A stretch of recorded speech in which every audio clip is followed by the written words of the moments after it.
Well, hello everyone, and happy Tuesday afternoon to all who are watching right now. It is digital host A.J. Wuest back on Before the Four, welcoming you back to Before the Four, the live stream where I take you through some of 48's top news stories and then some before our 4 o'clock newscast. We have a lot to get into today. But wherever you're watching, whether that is on Facebook, YouTube, or the 48 Now live stream, thank you so much for watching and just spending a little of your Tuesday afternoon with me here. But let's jump into some of today's top stories, and starting things off in Madison, where today Mayor Paul Finley announced this morning he will not seek a fourth term. Now, Mayor Finley was first elected back in 2008 for the city of Madison. Today, I spoke with 48's Noah Cowell, who is in Madison today, reporting on this major announcement from Mayor Finley. Take a listen. Well, hello everyone, and welcome back to 48 Now. I'm digital host A.J. Wuest, and today I am joined with 48's Noah Cowell. Noah, you have been in Madison all day today. The Madison Mayor, Paul Finley, made a big decision today, announced a big decision. Noah, can you talk a bit about Mayor Finley's decision? Yeah, AJ, I actually am right outside of the building where he talked in his press conference today that he will not be running for a fourth term. He spoke a lot about his journey ever since he was first elected in 2008 and then was replaced when he actually wanted to go and spend more time with his family. Well, that's actually a very similar reason to what he said today. He wants to focus more on his future as a businessman, a son, and a father as well. Just really spend a lot more family time. And, you know, he mentioned he's already 61 years old. He said he's starting to get up there a little bit, think more about the rest of his future outside of this city. But he said he will really miss it. It was a hard decision to make, but one that he ultimately had to do. Absolutely. And I know in his announcement today, he said, I am not leaving a job. I am finishing what I started. A big deal of his announcement today, he talked about growth. Obviously, he was elected or he joined the position of mayor in 2008. How much growth in the city of Madison was he able to accomplish as the mayor? Yeah, he was talking a lot about how much the city has grown ever since he took over. He said this is now a top 10 city in Alabama in terms of population. He said it's 9th now. That's a big thing for them. He says they're still 60% full of where they want to be in terms of population. But he also mentioned one of the biggest things is the schools around here and the education. He mentioned that the school in Limestone County that they have officially opening today, they're also doing road construction around that area to make sure that people can easily access it. And this has been a huge thing since he got there in 2008. I think that he said this is the 8th school in the area for these kids to be educated properly. And that was a huge thing for him. He also mentioned other things, current projects in the next 10 months until he is out of term in office. He mentioned a safety annex here in town, a wellness center as well. So he's really trying his best to make the most of these last 10 months, AJ. Absolutely. And like you mentioned there, 10 months until the next election. What made him decide to announce this this far ahead of time? Yeah, so we really just were interested about what specific time he made this decision, and he was thinking a lot about, really years ago when legislators in 2021 actually gave him and others in the state an extra year on top of their original term. May have been for COVID, he didn't really say, but when he heard that, he wasn't really prepared for that extra year, but he started to think about, do I take that extra year and then put 4 years on top of it? And that really didn't sound too appealing to him. He just really wanted to take this last year, make the most of it. And he said he made that decision about 2 to 3 months ago, and kind of knowing where that end goal is now and where he will be finishing it off. He's more so also just focused on handing this off to a successor. That's right.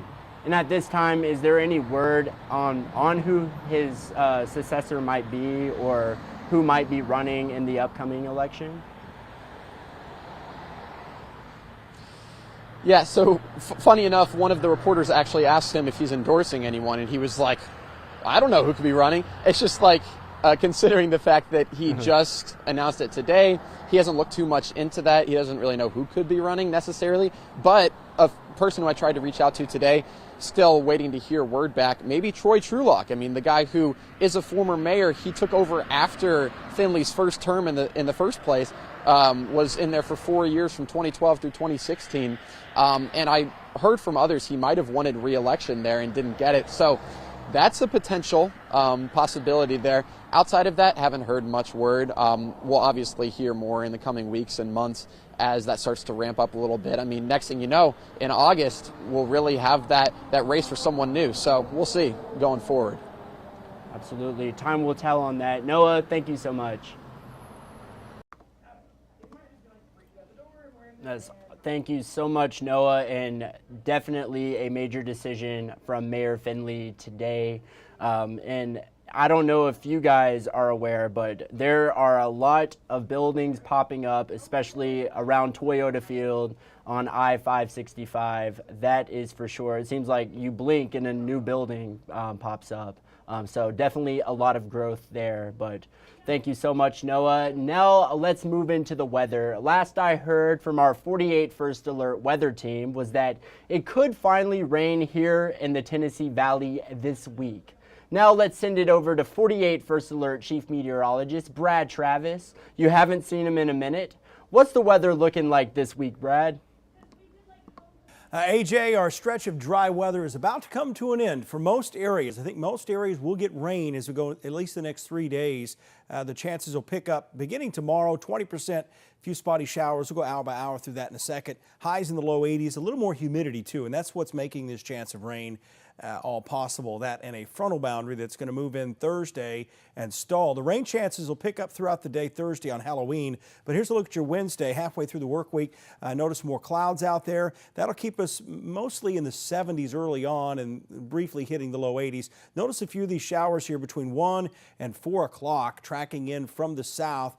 And then that goes away as we lose the heating of the day and the sun sets. Now, notice the direction the clouds start moving. They switch back to the southwest here Thursday. Keep in mind, this will be Halloween. As we get into Thursday afternoon, the rain chances pick up really immediately tied to that cold front as it moves into the northwest corner of the state. By 6 o'clock, there's widespread rain from Russellville to Phil Campbell, then up just to the west of Athens, up to Pulaski. That will continue to move east, although it weakens some. Might even see some thunderstorms out there Thursday night. This frontal boundary will continue moving east, and as it does so, the rain chances will eventually pick up in far northeast Alabama, but that may be very late in the day on your Halloween. I'll have much more on this throughout the week. Of course, it's the best chance we've had of rain in quite some time. Back to you, AJ. Well, thank you, Brad. I know rain will certainly be appreciated as we head down the stretch this week. That is certainly for sure.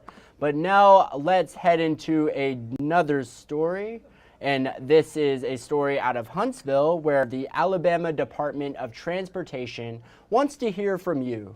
Tonight, ALDOT will hold a public meeting to gather feedback from the Huntsville community on the statewide bicycle and pedestrian plan. Seth Burkett with ALDOT said the meeting is aimed at helping city leaders decide what to spend money on when it comes to bike and walking projects.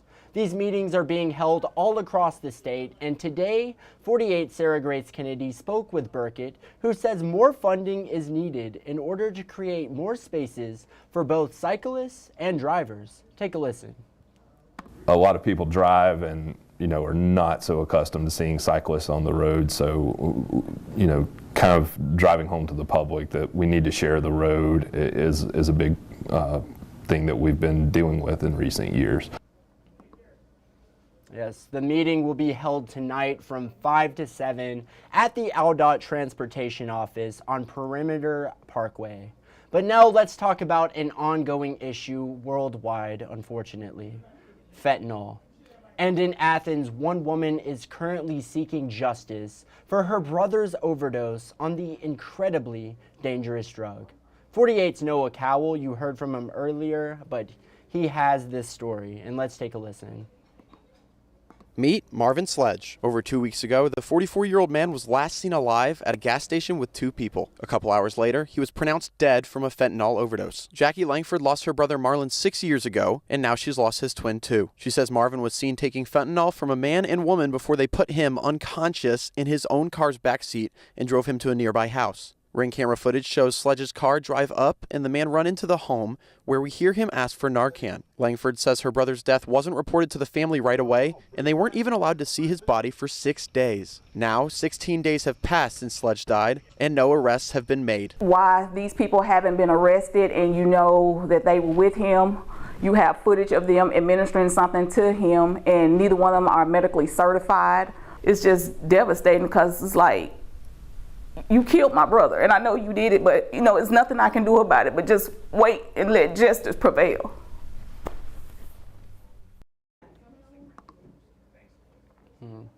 Thanks again, Noah, and certainly a very sad situation indeed.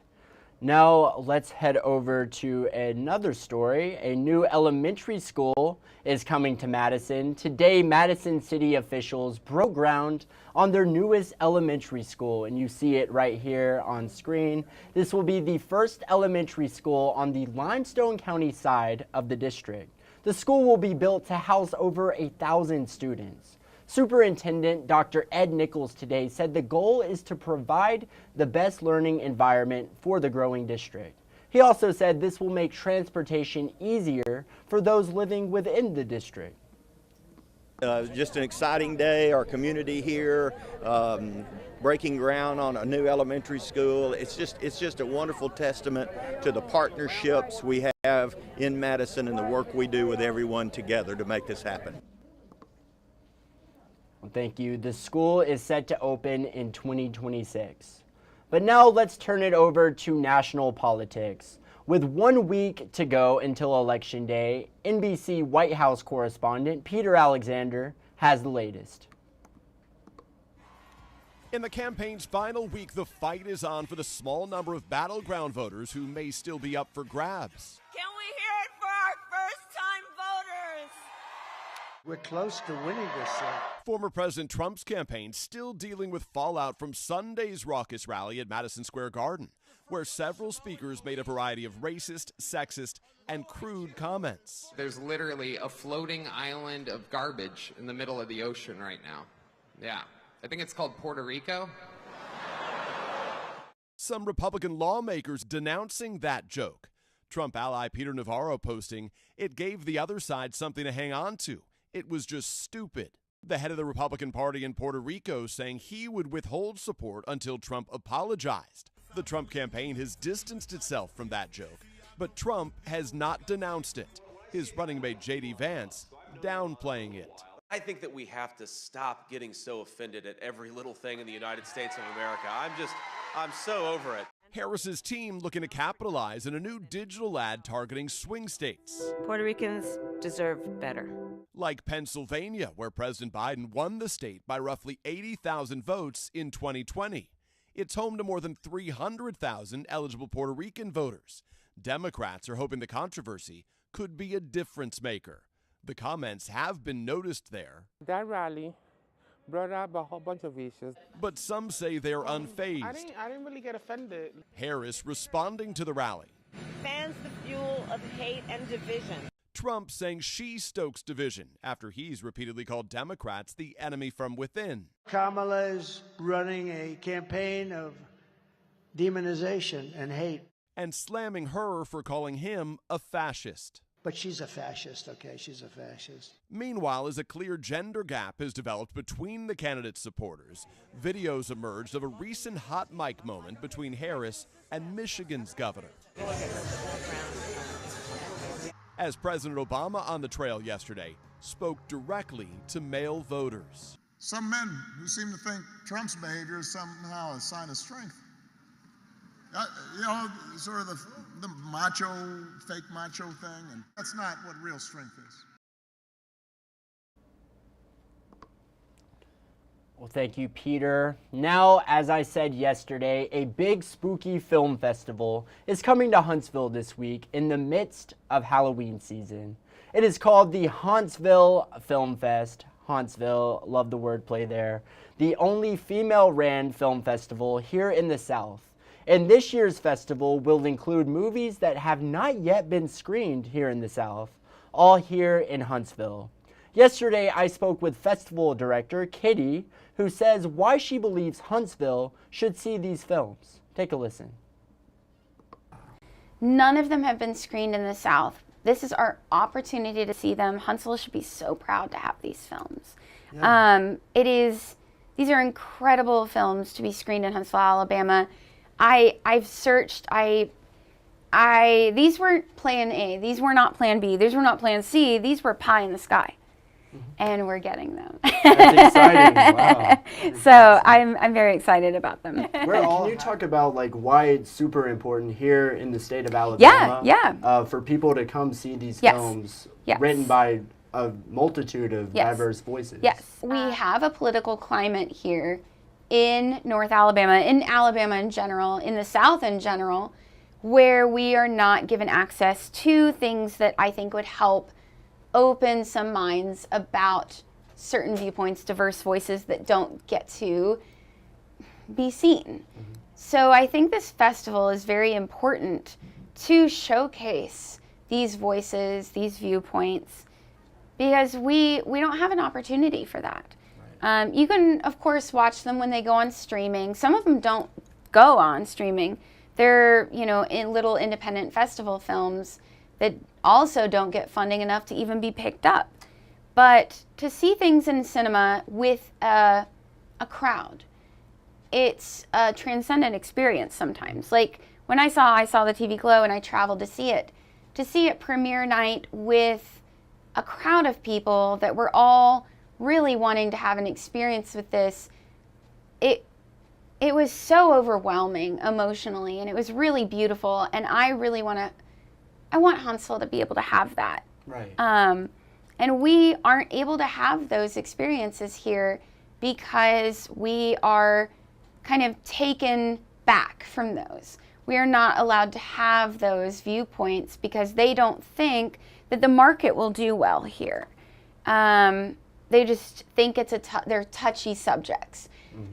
When in reality, if we were allowed to see these things, a lot of them are just day-to-day things that women deal with, or anyone that's like gender nonconforming, or even just people. These are just people. So they're just life things.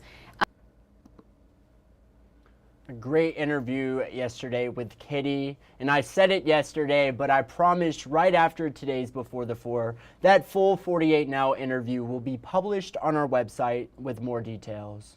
But an awesome event, the Huntsville Film Festival going on Friday and Saturday. The kickoff party begins at Friday, and again, this is at Stone Event Center inside Campus 805. But an awesome event, and it's free. Like, you gotta love free things. I most certainly do. So keep an eye out for that story. You're just not gonna want to miss it. And speaking of things you're just not gonna want to miss, let's head into the stories that you're just not going to want to miss in our evening newscasts. A new baby box in Moulton? Get those details from 48's Aria Pons. Another story you're just not going to want to miss, the ongoing paving and construction going on in the city of Fort Payne. 48 Savannah Sapp has what city residents are saying about it. And finally, an awesome story on one Scottsboro student helping Hurricane Helene victims. And these are just a few of the stories you're just not going to want to miss in our evening newscasts.